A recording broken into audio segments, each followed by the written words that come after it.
This is All India Radio. In the program Spotlight, now we bring you year-ender series special discussion on Pradhan Mantri Awas Yojana Grameen and the quest of housing for all by 2024. The participants are Sharad Kohli, economic analyst, and Chetan Chauhan, journalist. Today we are discussing how the government has performed on Pradhan Mantri Awas Yojana in rural areas. My first question, Mr. Kohli, is what has been the performance of housing scheme for rural? I think the scheme has been astounding success.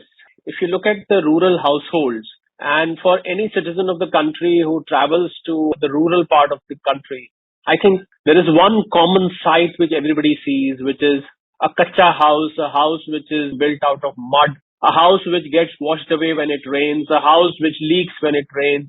Basically, what we call it as a jhuggi or a jhopadi or whatever name you may like to give, basically a decaying house or a kacha house. So it was a dream come true for those households when this scheme was launched in 2015, especially the Grameen scheme, which kicked off in 2016. So 5 years of this scheme has seen 1,47,000 crore plus of subsidies being distributed to around 1.6 or 1.7 crore households till now. And I think the scheme was supposed to end on the 31st of December 2021 or 22. Basically, the motto was that housing for all by 2022.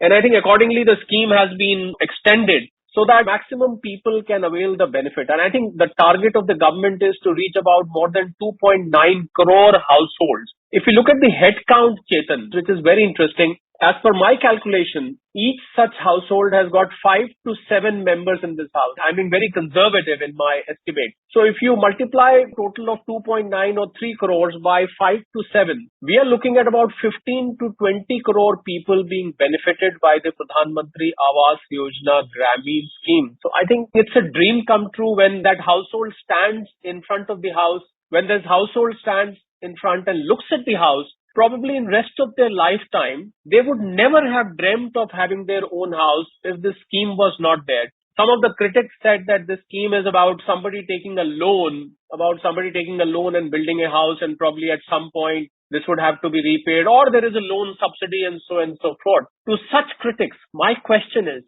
that even an urban middle class person earning, let's say, 15 to 30 lakhs per annum, even when such a person goes to a bank to take a loan, how many times it happens that you are refused because of your documentation, because of your lack of adequate supporting documents, because of your ineligibility, for whatever be the reason. Whereas a household who had, as far as the society is concerned, economically, basically no status. They were rural households with little or no income.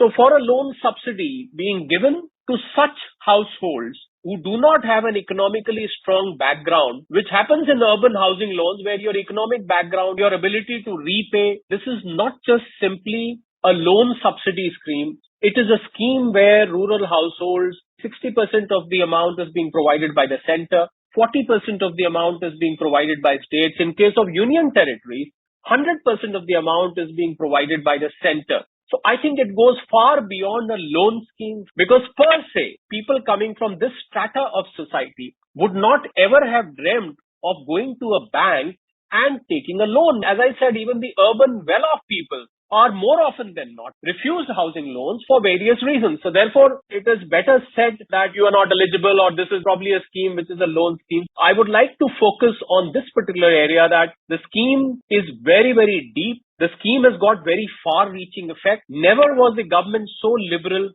in extending these loans to the rural households. So absolutely marvelous, I would say. Interest subsidy of 3%. The maximum principal amount which somebody can avail as a subsidy is about 2 lakhs. And the maximum amount of subsidy that can be availed is more than rupees 38,000 as for the EMI is payable. So it's an amazingly nice scheme, and I think it has transformed the whole structure of the rural household concept in India.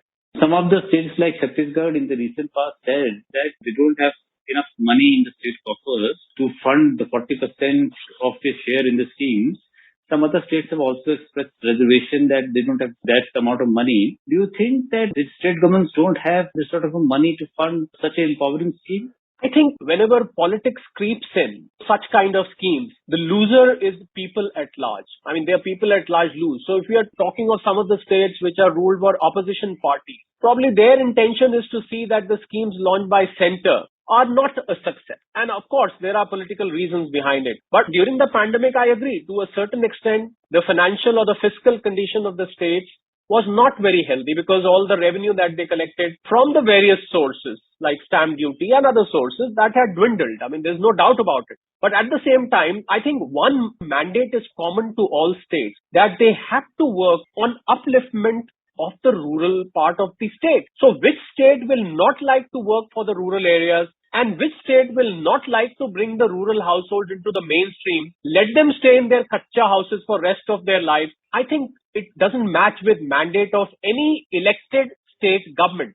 So for any state government, I'm not being specific to Chhattisgarh or any Rajasthan or Punjab. I'm not being specific to any state which is ruled by the opposition. It is a question of any state government who's logically thoughtful, who works for the welfare of the people, who has special focus on poor people, on the people who come from the lowest rung of the society. I think we'll have a common mandate, a common thread running between them, that they have to work for upliftment of these people. They have to provide basic amenities like a housing, like a roof on their head. They have to provide. So for a state, I think it is all about prioritization. If the state thinks that this is not a priority for them, and they want to spend more on advertisements in newspapers or probably media campaigns or probably election campaigns and so on and so forth, I think something is going wrong as far as fiscal decision making is concerned. If I was the state, irrespective of the political party, irrespective of the government, irrespective of political alliance, irrespective of political affiliation, I would first allocate funds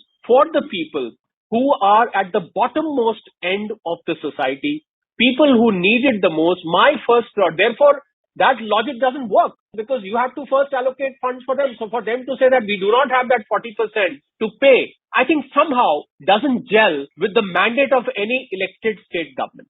So Kohli, the federal government has given very impressive targets for building homes for poor in rural areas under the scheme. But we see the dashboard, some of the states are lagging behind on the target. So if we see there is a possibility for this financial year, the targets may not be met. So do you think because of the pandemic, there has been a slight slowdown on implementation of the scheme? Chetan, there is pandemic, no doubt, has slowed down overall the economy. No sector has remained immune to the pandemic effect. So therefore, it will be foolish if I deny that, okay, pandemic has had no effect. The spendings of the state or allocations for the state should have been business as usual, as they say. I agree to that. But as I said earlier, that, look at the category of people who are included in the state. And if you look at that category, I think that will answer your question that why will a state not first prioritize people coming from this society? Now, if we look at the categories as to who were the people who were eligible for this, I think that provides an answer. Now, this is the families and houses having 0, 1 or 2 rooms with a kacha wall and a kacha roof. So these were the people who were suffering when it rained. These were the people who were suffering in extreme hot and cold weather. These were the people who had little children in their house. These were the people who used to fall sick, ill because of extreme weather conditions. So I think these were the first category of people that any state government should be looking at. Then we had households who did not have a literate adult about 25 years old, which means they did not have any earning member in the family. So they were either surviving on some petty jobs here and there. So I think the mandate of any state government, as I said earlier, should be first focused. When you start development of a society, when you start economic development of a society, where would you start from? You will not have a top-bottom approach. Your approach would always be bottom to top. That is, reach out to the person, the last man in the queue, as it is said, reach out to the bottommost end of the society and start working on them. So even though they were affected by pandemic because of low tax revenues, because of low GST collections, because of low stamp duty collections, because of low VAT collections, whatever be the fiscal reason, whatever sources were available, I think this was one requirement, Chetan, which I felt should have been first attended to. If you look at some of the other categories who were eligible for loans in this, they were households without any adult member between 16 and 59 years of age, which means that there were only children left in that family. You basically had people who were below 15, during the pandemic. In fact, if I answer your question in another way, Chetan, during the pandemic, especially this year, I'm referring to March, April, when the pandemic was at its peak and we saw unfortunate deaths from so many families.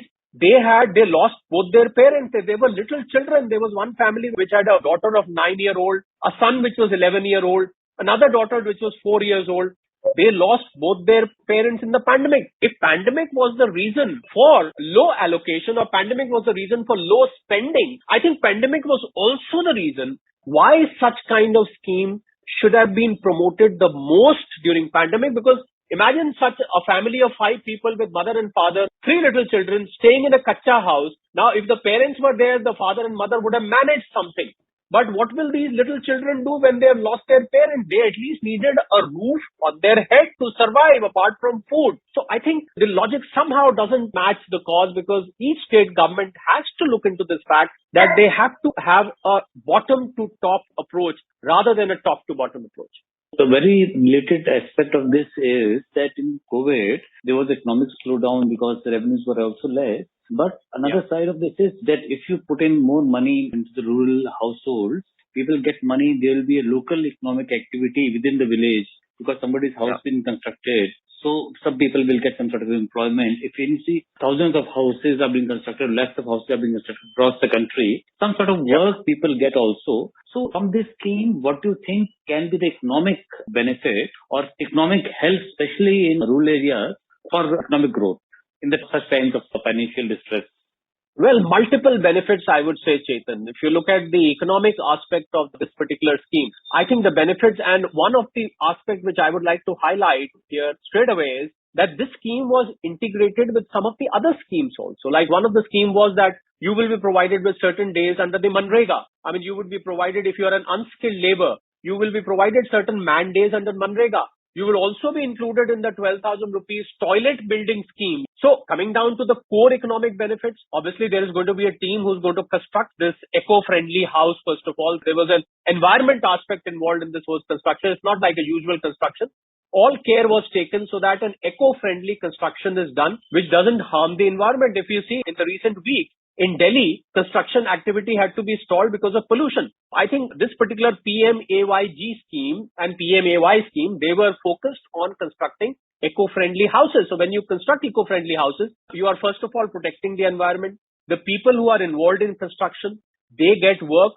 See, the biggest engine for boosting the economy in the times of distress or in the times of a pandemic-like situation, and we have been discussing that at all economic platforms, is government spending. So when we talk of government spending, I think no better way for a government to spend than to provide these subsidized houses or build these subsidized houses for the rural households. I mean, when India is shown in the international markets, some international media agencies, they try and capture the worst part, the poorest part of the country. And it reflects the country in a very bad taste. They will not show a Delhi or a Bangalore or a Mumbai or probably a Kolkata or an Hyderabad. They will go to the rural most part of the country. They will focus their cameras on the areas where people are living in the open, where people do not have a dwelling. There are people in this country who do not have pakka houses, who do not have a roof on their head. They spend their lifetimes in the open or in very, very kacha dwellings. And another economic aspect, Chetan, which I would like to focus upon is that when you provide these kind of dwellings to people, the efficiency of the person, the overall work capacity of the family who's living in. It is winters in North India right now. Now the temperatures are down to minus also in certain hilly areas. Imagine such a family sleeping in a roofless house. Do you think the people who are staying there, a 4 or 5 member family who work, do you think they will be able to work efficiently the following day? The answer is no. Or when extreme heat happens in summers, and these people have to sleep in the open, they have to lie down with the sun shining during the day, they have no place to take shelter. Do you think they will be able to perform to their best? I think the economic development is also directly dependent upon the efficiency of labor. I think severely affects the capacity of the population. Mr. Kohli, thanks a lot. Thank you so much. You were listening to the Year-Ender Series special discussion on Pradhan Mantri Awas Yojana Grameen and the quest of housing for all by 2024. The participants were Sharat Kohli, economic analyst, and Chetan Chauhan, journalist. This program was produced and presented by the News Services Division of All India Radio. You can listen to it on our mobile app News on AIR. This program is also available on our YouTube channel News on AIR Official. You may email your opinion about this program at airnsdtalks@gmail.com.